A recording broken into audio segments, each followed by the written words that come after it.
I'm Miffy Rigby, and here's what's good in the wood. Chatswood. Isn't that terrible? Excellent.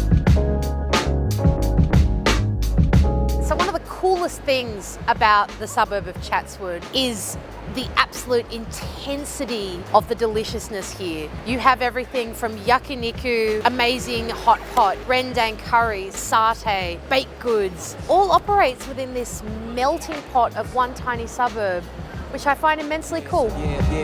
Used to ride in the back with the tape decks, came a long way. We're about to enjoy some breakfast noodles at 1919 Lanzhou. One of the really cool things about this place is on a busy day, they do 800 bowls of noodles, and I'm gonna eat number one. The beef we choose is like the grain-fed Angus beef, and we use the top premium beef. We use the part like the shin shank and the beef bones. Yeah. How long does the broth take to make? Normally 46 hours. Oh, I can't wait. Give them a try. I really want to get my face in there.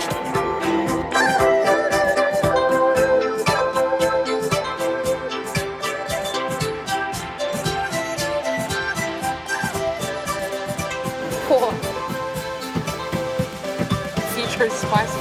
Alright, I'm going in for the kill. With such like an incredible firmness and elasticity to those noodles, how do you get the intensity of the flavour in the beef? There are more than 20 different Chinese herbs inside. So good. There are all these tiny little alleyways and like weird tiny food courts that you would never really find anywhere else in Sydney. You guys are doing a bulgogi beef sandwich. Yes, is that what we're having today? We are. What sort of beef is it?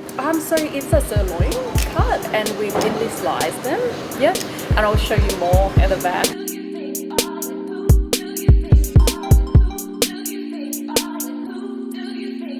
It's nothing personal, girl. I had to let you go.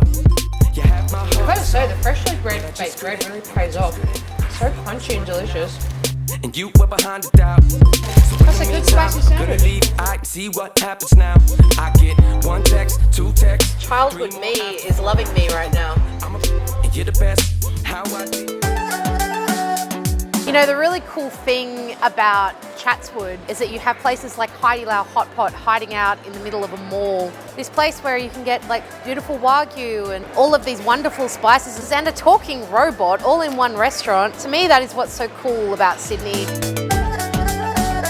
So everything just gets sort of poached in this, like each of the different cooking liqueurs. So we've got mushroom, we've got a tom yum.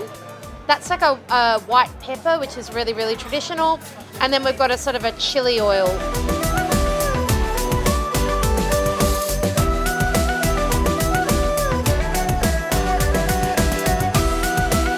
This is Victoria Avenue, and it's kind of, I guess, the defining avenue of Chatswood, where you'll find really brilliant tiny little Chinese bakeries, barbecue restaurants, yakitori, an Ugg boot shop, and us, looking for our next snack.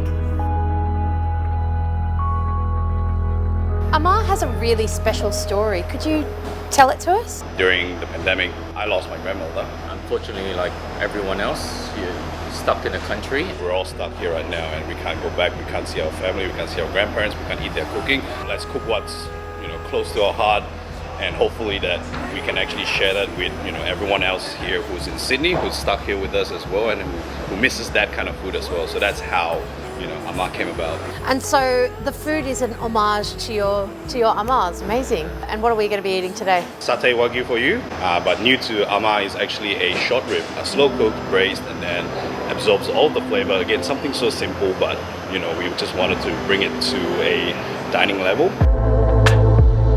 Now, rendang can be like heinously difficult to get really right. What makes this the rendang to order? We've just used a 6+ chap eye roll here. We've slow cooked it and it's done in a slow version, a dry version. Yep, that's definitely a lot more spicy than normal.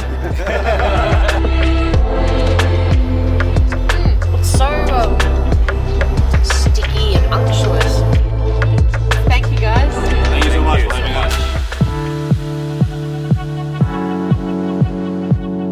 What do you think the defining characteristics of Szechuan food are? Adventurous.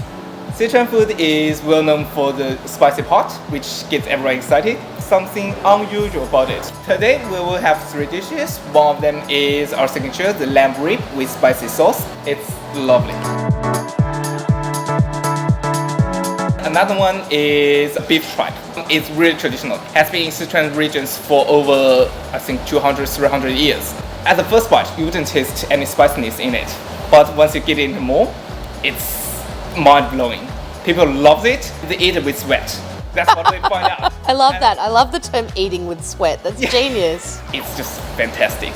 So like about 10 tons of chili. Oh, it's such a delicious texture. That kind of firm, cool texture. It's really quite elegant. You really can't beat a hot, salty lamb rib. It's kind of impossible. Gelateria Gondola is a vibe.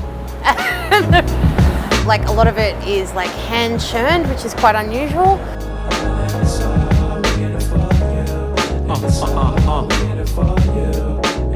We're at our very last venue, Kuro Sakura, which is a Japanese barbecue restaurant, where we're going to eat a whole ton's worth of Wagyu. Shune produce a lot of high quality Wagyu beef, so I think that that's a good opportunity to offer the local people the good quality meat but at the affordable price. So this is the Angus tongue, so you can see it's very wide, right? So that means there are a lot of fat.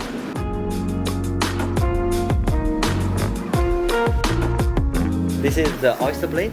Ah, yes. This one is the rump cap. This is the M9 Plus, the full blood one as well. This one is the eye fillet. It's very tender. Yeah. My favorites are always like the kind of the really hard-working muscles. Yeah. I always think they have the most flavor. This one is good. All right, I'm tapped out. Barbecued intestine, yakiniku, incredible tripe, rendang curry, satay, gelato, handmade noodles, noodle dancers, a dessert robot, and hot pot, which has been an absolute hell tide of deliciousness. I'm pretty much ready to just clock off now, and that's what's good in the hood.